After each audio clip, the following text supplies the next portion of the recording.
మహిళా క్రికెటర్లతో అనుచితంగా ప్రవర్తించిన coach జయసింహపై Hyderabad cricket association వేటు వేసింది. కోచ్ బాధ్యతల నుంచి తప్పిస్తూ శుక్రవారం ఉత్తర్వులు జారీ చేసింది.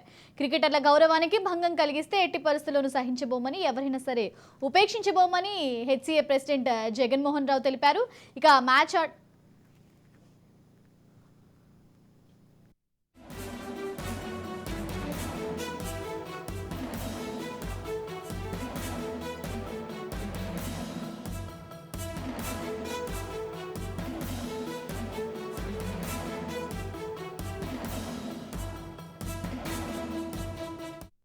ఆడేందుకు విజయవాడ వెళ్లిన మహిళా క్రికెట్ జట్టు సభ్యులు మ్యాచ్ అనంతరం తిరిగి బస్సులో హైదరాబాద్ కు బయలుదేరారు. వాస్తవానికి వారంతా విమానంలో రావాల్సి ఉండగా కోచ్ జయసింహ ఆలస్యంగా రావడంతో విమానం అందుకోలేకపోయారు. దీంతో ఓ బస్సులో జట్టు సభ్యులు హైదరాబాద్ కు బయలుదేరారు. ఈ క్రమంలో కోచ్ జయసింహ బస్సులోనే మద్యం తాగడం మొదలుపెట్టారు. దీనిపై అభ్యంతరం వ్యక్తం చేసిన ఆటగాళ్లపై అసభ్య పదజాలంతో విరుచుకుపడ్డారు. అదే బస్సులో సెలక్షన్ కమిటీ సభ్యుడు పూర్ణిమారావు కూడా ఉన్నారు. కోచ్ ప్రవర్తనను అడ్డుకోవాల్సిన పూర్ణిమారావు అలా చేయకపోగా జయసింహను ఎంకరేజ్ చేసినట్లు ఆటగాళ్లు ఆరోపిస్తున్నారు. 4 రోజుల కిందట జరిగిన ఈ ఘటనపై మహిళా క్రికెటర్లు హెచ్సీఏకి ఫిర్యాదు చేశారు. దీంతో హెచ్సీఏ ప్రెసిడెంట్ శుక్రవారం కోచ్ జయసింహపై చర్యలు తీసుకున్నారు.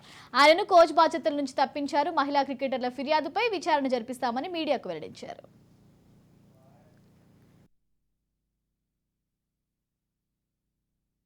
హైదరాబాద్ క్రికెట్ అసోసియేషన్ మహిళా కోచ్ విద్యుత్ జయసింహ గారిపై గత 2 రోజులుగా ఈమెయిల్ ద్వారా కొన్ని కంప్లైంట్స్ రిసీవ్ చేసుకోవడం జరిగింది. వాటిపై ఎంక్వైరీ చేస్తున్న సందర్భంలో ఈరోజు ఉదయం కొన్ని టీవీ ఛానల్స్లో వారు మద్యం సేవిస్తూ మహిళా టీంతో పాటుగా ప్రయాణిస్తున్నప్పుడు వారు మద్యం సేవిస్తున్నట్టుగా దాంట్లో క్లియర్గా వీడియోస్లో కనిపించడం జరిగింది. దానిపై ఇమీడియట్గా మేము స్పందిస్తూ విద్యుత్ జయసింహ గారిని సస్పెండ్ చేయడం జరిగింది. ఈ రోజు నుంచి విద్యుత్ జయసింహ గారు హైదరాబాద్ క్రికెట్ అసోసియేషన్కి సంబంధించిన ఎట్లాంటి కార్యక్రమాల్లో పాల్గొనకూడదని వారికి మీ ఈమెయిల్ ద్వారా సందేశం పంపించాం. అట్లాగే వారిని సస్పెండ్ చేస్తున్నాం. అంతేకాకుండా అవసరమైతే వారిపై క్రిమినల్ చర్యలు కూడా హెచ్సీఏ తీసుకోవడానికి సిద్ధంగా ఉందని తెలియజేస్తున్నాం.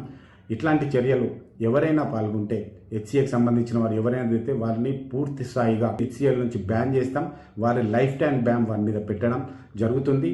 అందుకే రిక్వెస్ట్ చేస్తున్నా ప్రతి ఒక్కరు కూడా మహిళల పట్ల ఎవరు కూడా అసభ్యంగా ప్రవర్తించకూడదని, హెచ్సీఏ ఏదైతే లెగసీ కంటిన్యూ అవుతుందో, గ్లోరీ కంటిన్యూ అవుతుందో దాన్ని పెంచడానికి మనమందరం ప్రయత్నం చేయాలి. కానీ ఇట్లాంటి చర్యల వల్ల హెచ్సీఏకి సంబంధించిన మంచి పేరును పాడు చేయొద్దని అందరినీ రిక్వెస్ట్ చేస్తూ, ఇట్లాంటి చర్యలు ఎవరైనా ముందుకు పాల్గొంటే మాత్రం వారిని ఖచ్చితంగా లైఫ్ టైం